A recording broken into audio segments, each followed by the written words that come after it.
Bonjour mes chers élèves, donc aujourd'hui on va savoir comment rédiger un texte narratif. Observation et découverte. Bon, on va commencer par ce texte. Une mésaventure. Pendant la récréation, le petit Jacques joue au football avec ses camarades. Tout à coup, il tombe et déchire le fond de son pantalon.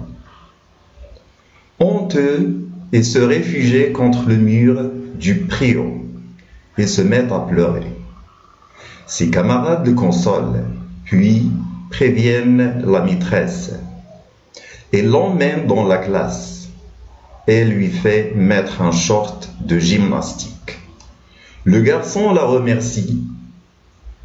Heureux, Jacques rejoint ses amis dans la cour et reprend le match. Bon, quel est le titre de ce récit? Très bien, donc une mésaventure. Quels sont les personnages de ce récit? Bien, donc les personnages sont Jacques et ses amis. Qu'arrive-t-il au personnage? Donc là, je parle du personnage principal. Voilà, donc il tombe et déchire son pantalon. Qui intervient pour régler le problème? Très bien, donc c'est la maîtresse qui emmène Jacques dans une classe et lui fait mettre un short. Combien y a-t-il de parties dans ce texte? Donc le texte contient 3 parties. Quel est le type de ce texte? Bien, donc c'est un texte narratif. Bon, c'est quoi un texte narratif? Donc un texte narratif raconte une histoire. Le texte narratif contient 3 parties. La situation initiale, ou bien dite la situation du début du récit. Donc au début de l'histoire, il faut préciser les personnages, le temps de l'histoire qui répond à la question quand, le lieu de l'histoire qui répond à la question où, quoi, ça veut dire qu'arrive-t-il au début de l'histoire. Deuxième partie, la situation du milieu du conte, ou bien de l'histoire. Ce que veut dire, ou bien ce que veut ou va faire le personnage. Troisième partie, la situation finale. Qu'arrive-t-il à la fin de l'histoire? Règles d'écriture. Donc pour écrire un récit, je dois découper mon texte en 3 parties. Je présente mon personnage et j'écris ce qui lui arrive. Je raconte ce qu'il fait pour se sortir de cette situation. C'est la partie la plus importante de mon récit. Je dis comment cela se termine. Je n'oublie pas d'ajouter un titre. Situation initiale.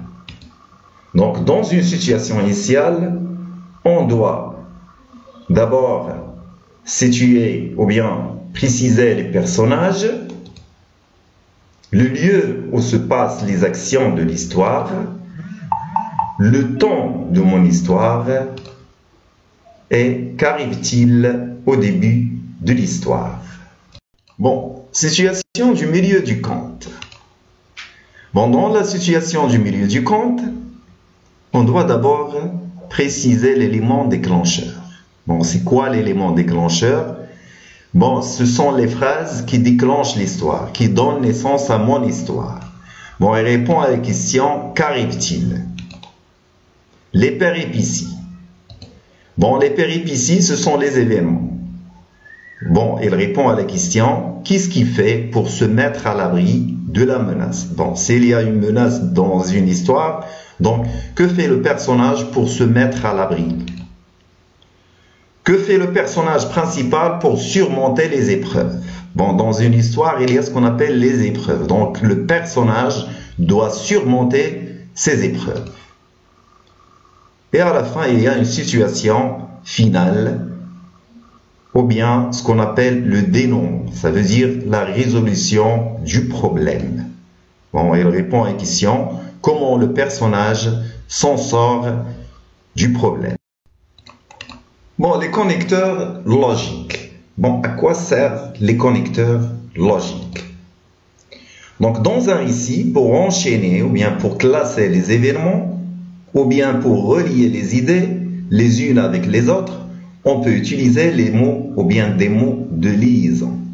Donc, c'est ça ce qu'on appelle les connecteurs logiques, qui vont indiquer l'ordre des événements. Un exemple, hier, d'abord, ensuite, quand, soudain, puis, un jour. Je donne un exemple. Chaque matin, Ahmed se réveille tôt. D'abord, il fait sa toilette. Ensuite, il met ses vêtements, puis il prend son petit déjeuner. Finalement, il part à l'école. L'énumération. Bon, à quoi ça sert l'énumération? Donc, lorsque l'on veut faire la liste de plusieurs noms, on met une virgule entre chacun. Le dernier nom lui est relié aux autres avec la conjonction « est ». Je donne un exemple. J'ai rangé dans ma trousse mes ciseaux, mes stylos, mon crayon de papier et ma gomme. L'enrichissement des phrases. Donc, pour enrichir un texte, il suffit d'ajouter d'autres détails ou renseignements. Par exemple, on peut ajouter des adjectifs, des adverbes ou bien des compléments. Complément circonstanciel de lieu, de temps, de manière, complément d'objet direct ou bien complément d'objet indirect. Je donne un exemple. La petite Nathalie attend. Donc, c'est une phrase minimale qui contient un groupe nominal sujet et un verbe. La petite Nathalie attend sa maman. Regardez qu'on a étendu la phrase en ajoutant sa maman. Donc, ça devient la petite Nathalie attend sa maman. La petite Nathalie attend sagement sa maman. Donc, maintenant, on a ajouté un adverbe. La petite Nathalie attend sagement sa maman sur la terrasse. Regardez qu'on a ajouté un complément circonstanciel de lieu sur la terrasse. La petite Nathalie attend sagement sa maman sur la terrasse du restaurant. Donc là, on a ajouté un complément de nom. Comment éviter les répétitions dans un texte? Donc, on peut éviter la répétition en utilisant les pronoms personnels, les pronoms relatifs ou les pronoms démonstratifs, etc. Donc, les pronoms personnels, le, y, on, et les pronoms démonstratifs comme celle-ci, cela, etc. sont très utiles pour éviter les répétitions. Exemple, la mise au point de cet appareil est très simple et il suffit de placer l'appareil. Donc le mot appareil est répété dans cette phrase. Donc on peut dire, au lieu de répéter le mot appareil, de le placer. Lorsqu'on ne peut substituer un pronom, il est toujours possible de changer la construction de la phrase.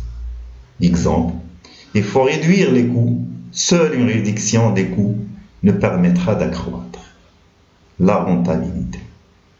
Donc au lieu de dire tout cela, on peut dire c'est le seul moyen d'accroître. Ou bien on peut utiliser les synonymes pour éviter les répétitions. Exemple, au lieu d'utiliser quand plusieurs fois, utilisez lorsque. Je m'entraîne. Donc là, vous avez des éléments d'un récit. Donc on va ici essayer à partir de ces éléments de rédiger un récit. Donc les personnages, les élèves de notre classe. Le temps, dimanche matin. Le lieu, le salon du livre. les indicateurs de temps, dimanche matin, dès notre arrivée, ensuite, puis finalement.